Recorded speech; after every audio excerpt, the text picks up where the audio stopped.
Got a great show for you today. Lots cooking this week. Obviously, most of it baseball related as we move ever so closely to the All-Star game and the trade deadline and all that. And it's really a tale of two cities. You've got one franchise without its best player who wins a series against the first-place team. You got another franchise that hates winning games when they score 6 or more runs. And that, of course, would be the New York Mets, who do something on, just yesterday, if you wanted a game that kind of fits the season to a microcosm, walk, bases loaded, 6-5, let's hit a guy, 6-6. Error. Don't leave the error out. Error by Beatty right on the double clutch throw. Jeff McNeil can't catch a ball at second base. Don't leave that out. Let's go to that. You Schwarber, let's hit him on the back foot. Let's pitch inside to Turner and hell with it. Let's just hit him too. Yikes. And the New York Mets walk out with a series loss and a 7-6 loss to the Philadelphia Phillies. 7 games under 500. And as I'm watching that direct on TV yesterday, all I could say to myself was, ugh, and what is Evan Roberts doing right now? And I decided not to call you because I don't want to be that guy. Thank you. I figured let you wallow in your own misery while you. my Yankees were winning a series against the Rangers. Of course, we find out the news that the Yankees apparently have known for weeks now, but only told us publicly over the weekend. Aaron Judge has a torn ligament in his toe, and while we think he might come back this year, he may not come back this year, and there's no timetable on it, and there's no date on it. Wow. What's up, Evan? Oh, yeah, what's up? Yeah, what's up? What do you think is up? You sound like the Mets got you under the weather a little bit. I mean, what a disaster. All that yelling and screaming at the TV yesterday? And it all started on Friday. I mean, think about the way this series started. They have an off day. They're all refreshed. They're taking on a Phillies team they've owned for the last couple of years. And do you remember how the series started? The series started the way it ended. Brandon Nimmo dropped the fly ball. Yes, do you remember that? I do. Do you remember a few innings later when there was a little pop-up to left field and Tommy Pham and Francisco Lindor were confused? I got it. You got it. I got it. You got it. No one could figure out who should catch the freaking ball. Remember that? And then you had Sunday. Oh, man, the cherry on top to this pathetic season. You've got yourself bad defense. Yep. You've got yourself bad bullpen. You've got yourself horrific managing. You really pulled off everything. And what pissed me off the most is that Buck Showalter has spoiled me over the last year and a half. What he's done is he's done something so different and something so unique that I love. He has this attitude of, I'm going to use my best reliever in the most important part of the game. Okay. I'm not going to save my best reliever for the 9th inning. Years ago, that was always the rule. Buck stopped that last year. Edwin Diaz would come into 8th innings. David Robertson would come into 8th innings. Get the heart of the order out kind of thing. Sure. And I loved it. Like, every time he would do it, I'd go out of my way to say, boy, I love that. And then on Sunday afternoon, with this horrific season, just kind of spiraling, with bases loaded and nobody out, with David Robertson available out of the bullpen, he decides to not even warm him up. He decides to not even use him. Well, hold on a second. I'm sure he's pitched too many innings this week. No. Oh, wait a minute. What? He pitched the day before and not much other than that. Yeah. And so what pisses me off at no end is, yes, Brett Beatty needs to feel that ground ball and turn a double play. And yes, Jeff McNeil needs to catch a ball at second base. And yes, Lindor and Pham need to decide together who's going to catch a pop-up. There are many reasons to blame these players. But the manager went away from something he's done great for the last year and a half. Right. Go to your best reliever in the most important part of the game. And he didn't. And then after the game, which just annoys us even more, he looks into the camera and says, what more did you want me to do? I did everything I could. Meanwhile, the rookie stands there in front of the media and says, hey, this loss, I want you to put it on me. Brett Beatty had accountability after yesterday's game. Right. I appreciate that. Of course you do. It the doesn't manager, change the outcome, but of course. The manager's telling us, hey, gee golly, I did everything I could. And here's the sign that he's losing the locker room. He tells us Adam Ottavino's not available. Now, let's not confuse Adam Ottavino with Eric Gagne in his prime, but nevertheless, Adam Ottavino at least a more capable reliever than the relievers you used yesterday. Sure. So Buck says he's not available. And what does Adam Ottavino say immediately after the game? I was available. I was available. Ready to go. Disgusting. Yeah. Disgusting. So, all right. So listen, a week ago you were not ready to do this. Have we gotten to that place where you are ready to do it? Sure. Is it time to have the conversation? Sure. Is it time that come All-Star break, we relieve the manager of his duties? Relieve everybody a of their year duties. after he's the manager of the year? Yeah. Okay. You know why? Because at this point, 7 games under 500, 8 games out of a wild card spot, effectively buried. You've got to try something. You know, for the last few weeks, I've kind of preached, well, going to throw your guys out there. You're hoping things are going to change. Maybe they'll get hot. Sure. Maybe they'll be the 73 Mets. Maybe they'll be the Nationals from 2019. It is June 26th. There is no sign of life. There's no sign of anything. So you can take Jeremy Hefner, and you can take Buck Showalter, and you can take any other coach you want, and you could sit them on the rocket ship and blast them off into space. It doesn't matter at this point. Now, I don't believe it's going to change anything. I'm not delusional enough to think that firing the manager or firing the lousy pitching coach, the ERA collectively sucks. Like, I don't think it's going to make a difference, but I'm also at the point of, I try anything. I would try anything. Bro, there's 7 games under 500. That's right. If you asked me, if you said, Evan, fan fiction time, I want you to write the worst possible script of the 2023 New York Mets, I couldn't come up with this. I couldn't come up with awful defense on a nightly basis. I couldn't come up with pitching that sucks top to bottom. I couldn't come up with a manager that's inept on a nightly basis. I couldn't come up with a management. How smart are these guys? Tyler McGill gets his ass kicked on Wednesday. Everybody knows it's about time to send him down. On Thursday in AAA, let's just have Joey Lucchesi pitch so that he's not available to pitch Tuesday. So instead, we got to force David Peterson down everyone's throats. Right. You talk about an unprepared mess of an organization. That's what they That's are. who they are. Well, it's funny because as of right now, there's no indication that the manager's going to go, no indication that the general manager's going to go. And well, you got to figure that Steve Cohen's not thrilled about the way this season has unraveled now, 7 games under 500. The reality is that sometimes you do have to make a move. And even if we can all agree you're making a move to try to appease everybody and try to wake people up, whatever the case may be, if you're going to do it after the season anyway, and that's where I'm at on this. I'm not a fan of necessarily firing pitching coaches and hitting instructors. I don't think it really means that much of a difference at this level. Managers, general managers, assistant managers, whatever the case may be, third base coaches. We've seen it all in the last 25 years for both franchises. We've seen it all. My only point is this.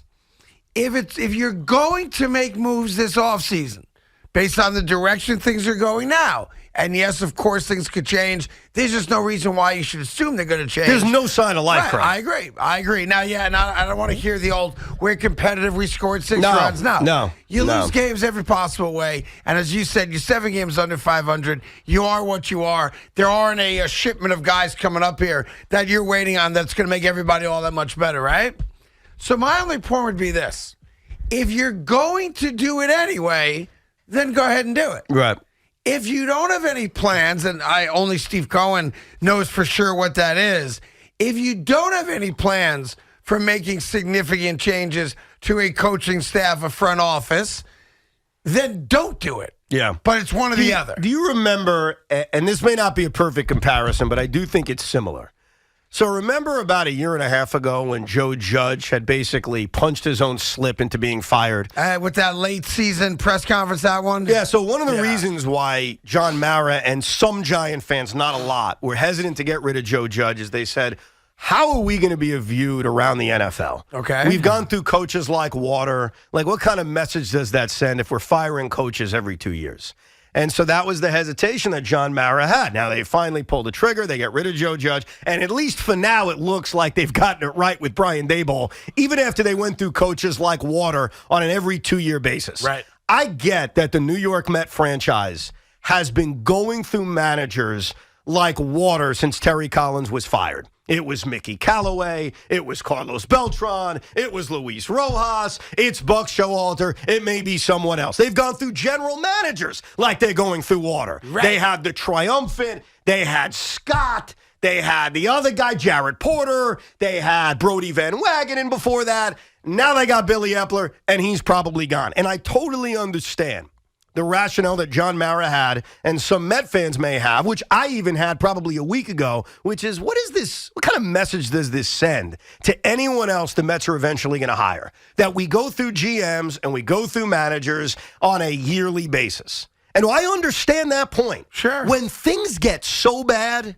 you left no choice. Right. Joe Judge left the Giants They with had no to. choice. Right. It's mind-boggling to ever believe we've gotten here with Buck Showalter and Billy Epler. Especially because you're 9 months removed from a 100-plus win I season. get it. I get it. Stunning. Right? Stunning. You're talking about manager of the year, everybody eating out of his hand. This is the right guy, right time, right team. And he did it last year, not in the playoffs, obviously, but had a 102-win season. 101. Everyone's feeling pretty good. Here we go. Yeah. And now, to be fair, people are singing the song again in the streets of New York. Yeah, I know the song. It's just the same. Oh, Mets. You know why they're not the same old Mets? I'm going to tell you something very minor, but I Why want is Met that? fans to understand something. Already? So over the weekend, they traded Eduardo Escobar for 2 minor league pitchers you've never heard of. The reason they were able to get, and they're not even big prospects, but better prospects, is because the owner wrote a check. He wrote a check to pay off Escobar's salary. That wouldn't have happened with the same old Mets. With the same old Mets, That's they true. would have called up teams and said, no, you're going to pay every dime on Eduardo Escobar. So while the results are awful, and they are bad, I'll give you one. I tweeted it out earlier. This is the first time they're 15 games back or more in the month of June since 2003, the Art Howe year. Like, it's bad. From a win-loss standpoint, this is as bad as it gets. But I don't think it's 100% the same old, because I still have faith that the owner is willing to write the checks. I do believe that. Well, I think that's the only thing you can believe in right now. But let me make something very clear about Buck Showalter, because I know it's going to be easy for you and for Big Mac and for Yankee fans to mock the 180. Is that I picked the right team yet again? No. I've never gotten that wrong since my return to the fan. It's more the comment you just made about how much everybody loved him 6 months ago They did. to what's happened now. Yeah. I would equate it to Julius Randle. Y'all loved him, then you hated him. Then you loved him, then you hated him. We didn't change. Knick fans didn't change. They changed. I didn't change. Met fans didn't change. Buck Showalter and this crappy team changed. The moves he's making, the roster performances, the coming out unprepared, the making errors, everything that's such a loser thing of the New York Mets, that's what's changed. Well, we were supposed to rip the manager when they were winning 101 games? We were supposed to be angry a year ago? Right. This year, everything's been different. And something about Friday annoyed me even more than Sunday. Let me walk you through this. So the Mets have an off day on Thursday. Right. They lost a hard-fought series to the Houston Astros. But they really tried very hard, and they fought back, and they battled. fought back, and they fought back, and we're better than our record. We're a team that battles. So they battle, they do all that, and they go to Philadelphia to face a team that they've owned for a couple of years. And on Friday night, fresh off an off day, fresh off a good night's sleep, Right. their offense against the immortal Taijuan Walker musters 3 base hits. Their defense, right out the gate, makes an egregious error. Their defense, 6 innings later, makes another egregious error. After an off day, coming into the biggest series of the year in Philadelphia with the 7 line supporting all you losers out in Philadelphia, the New York Mets came out and pound for pound played one of the worst games of the season. Offensively, defensively, bullpen, everything was awful. Off an off day against the Phillies, thinking, okay, this is the moment things turn around. We thought that a few times this year. Yeah. A lifeless, pathetic baseball game. Yeah. So the question I ask, and I don't know the answer, I don't know the answer to everything, who do you put that blame on? Like, when something like that happens, They stink. who do you look at? Who do you blame? Is it the manager? Is it all 26 players? Oh, wait, it's 25 players because one of the guys got suspended, has been all available for 10 days. Who do you blame? All I know is we're sitting here night in and night out, and we're watching crap. And the only thing Steve Cohen has said in the last week is, I'll read it to you. He responded to a tweet. A tweet was written to Steve Cohen in which it said, and I think this man speaks for a lot of Met fans, he said, "What in the world are you waiting for? Be the ruthless businessman you are. You know damn well you wouldn't tolerate this garbage in your offices." Ooh, and nice. Steve Cohen's He responded response to that? was, "Why are you asking me to be without Ruth? And who is that anyway?" What? Why are you asking me to be without Ruth? Because he's trying to make a joke off ruthless businessman. Oh, So his response to an angry Met fan is to make some lame dad joke about Ruth. Wow. Yeah. I can tell you this. He has not been very active on social media this year. And for good reason. What the hell is the guy supposed to say other than I'm sick to my stomach, right? So anyway, we'll get all your calls on it. 877-337-6666. And it's funny, the Mets debacle in Philly yesterday has really overshadowed the Yankees announcement over the weekend that there's no timetable for Aaron Judge to return. And now we find out that the ligament, tendon, whatever it is, I think it's a tendon, right? Tendon or ligament, whatever Remember it is. when you said it was just a bruise, Craig? Yeah. Well, you mocked him. I said it wasn't broken. I knew that for sure. I was right about that. But to be totally honest with you, Evan, I didn't know that we had ligaments in our toes. And don't act like you did either. I had no idea. All of a sudden, everybody's a toe expert. I suggested this morning you just chop it off and let's go. But they're not going to do that, apparently. So no Aaron Judge because he's a boo-boo on his toe. And no guarantee he comes back this year. The only thing that was new this weekend about Aaron Judge, when you really kind of weed through it, is that Aaron Boone kind of made a verbal mistake. He did. He made a verbal mistake that caused panic throughout the Yankee community. He made a comment about, well, we hope he'll return this season. And nothing's a guarantee. Right. And all of a sudden, a thought that I don't think anybody had in their mind, nobody in their mind thought that running into the wall and injuring his toe was ever going to cost Aaron Judge this season. And I still don't think it will. Right. But the idea of that statement, that phrase ever coming out, I think created a panic amongst Yankee fans because even though they've done a fine job over the last week surviving without Aaron Judge, right, we all know the reality. And the reality is they're not winning anything. They're a 500 team Judge. right now, 2 games under, but essentially a 500 team without him, and that's at best. But when Aaron Boone said that, everybody started going crazy, and then they explained it a little bit more yesterday. That's not the news anybody was hoping for.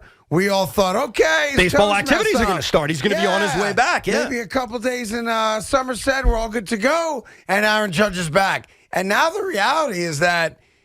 And this is, the Yankees are telling you, we don't like the answer, but at least they're telling you, we think he'll be back, but there's no guarantee he'll be back. And he certainly is not going to be back anytime soon.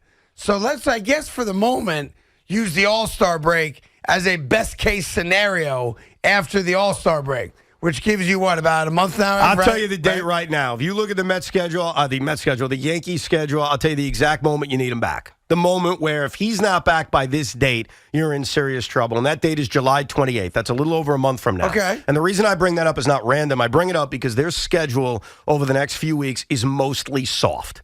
Outside of a series with Baltimore, and I guess you could tell me the Angels, they're facing a lot of bad teams. They're about to go on a road trip in which they take on Oakland and St. Louis. They are bad teams. I still think the Cubs are a mediocre team. The Rockies are a bad team. The Royals are a horrendous team. And oh, by the way, they play the Mets again. They suck. After that, in late July, they have a 10-game stretch against the Baltimore Orioles, the Tampa Bay Rays, and the Houston Astros. And at that point, season's on the line. I think they really need him back. Look, they won a series against a good Texas team, and they did it because they pitched it brilliantly. Like, they didn't score a lot of runs over the last 3 games. They won games despite that. They won games because they pitched their ass off. They won games because their bullpen's been awesome. And I think they'll be able to win games without Aaron Judge. But to me, the line of demarcation of, okay, now I need him back is that date in late July because that's when the pennant race really, really begins for the Yankees. 877-337-6666. We'll get you Yankee fans. As, of course, disgruntled Met fans here on WFAN.